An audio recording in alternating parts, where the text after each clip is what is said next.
that there's over 5 people listening to her presentation and her speech.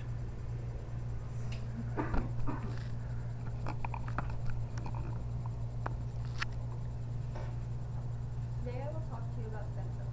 First I will define stem cells, second I will discuss the 3 main types of cells. Then I will discuss the controversy surrounding the issue of stem cells.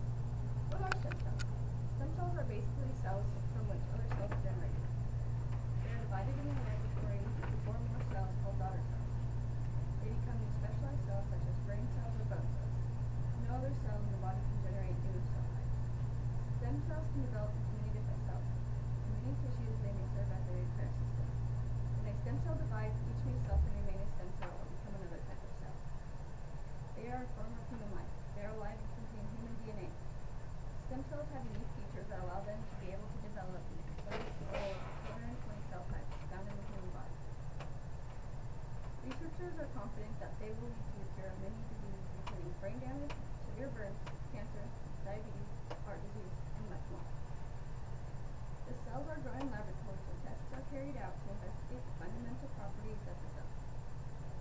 They serve as the body's repair system by renewing themselves and replenishing more specialized cells in the body. Stem cells are very important to living organisms. When an embryo is 3 to 5 days old, called a meiosis, the inner cell gives rise to the entire body, including organisms such as the heart, lungs, skin, and other tissues. Stem cells can also be self-renewing. The stem cells were discovered 50 years ago by Leroy Stevens. He found a tumor on the scrotum of a mouse. This tumor had various tissues, including the hair tissue and teeth tissue. He traced the origin of the tumor to stem cells. There are 3 main types of sources stem cells come from: adult cells, cord cells, and embryonic cells. Adult stem cells can be removed from either bone marrow or from the peripheral system. Back in 1960, researchers began using adult stem cells from bone marrow. By mid-2007, there were many experimental treatments using adult stem cells. There is always an exact match, so the body's immune system never rejects them. The use of adult cells is not promising as in embryonic stem cells, although research in the area is promising. Stem cells that are taken from the umbilical cord are the second source of stem cells. The cord cells are extracted at the birth and stored in cryogenic cell banks. So if the baby in the future needs stem cells, they have them. When I had my son, they offered me this option. I thought it was a good idea and accepted it. Researchers estimated 400,000 stored cells in 2003, and the number is increasing. It is by far the richest type of stem cell. These types of cells are called mesenchymal. These stem cells can be easily collected, processed, and cryopreserved for potential therapies that may emerge in the future. Embryonic is the third type of stem cell. The use of these cells has been the most promising as well as the most controversial. This is where the cons on this subject come in. They are extracted from the meiosis from the embryo before its cells begin to differentiate.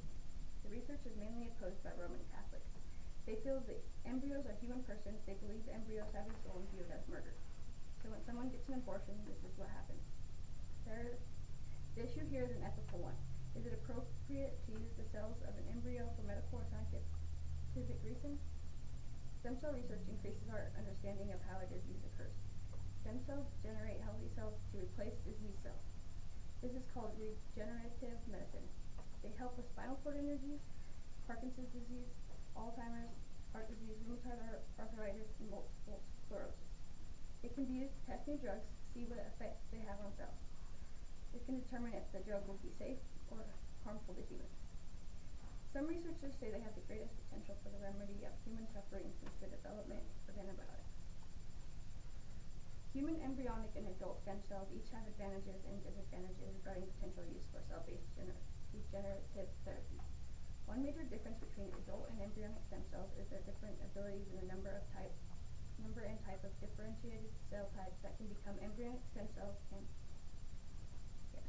Embryonic stem cells can become all types of cells of the body because they are pluripotent.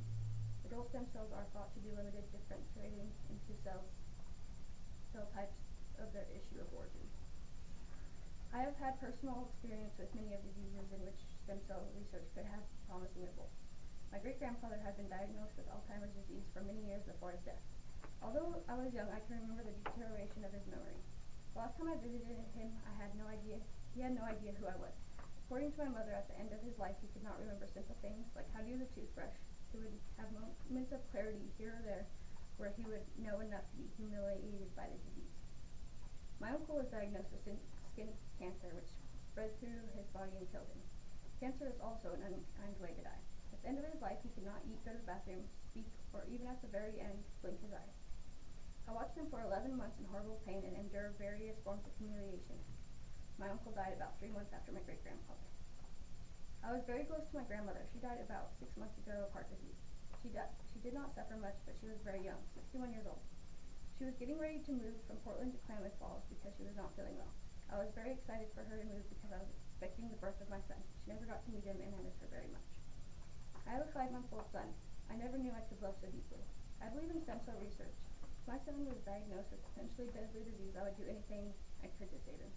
My son never got to meet my grandma or my uncle, and both were too much young to die. Maybe in the future, stem cell research treatment could save a life that it can't now.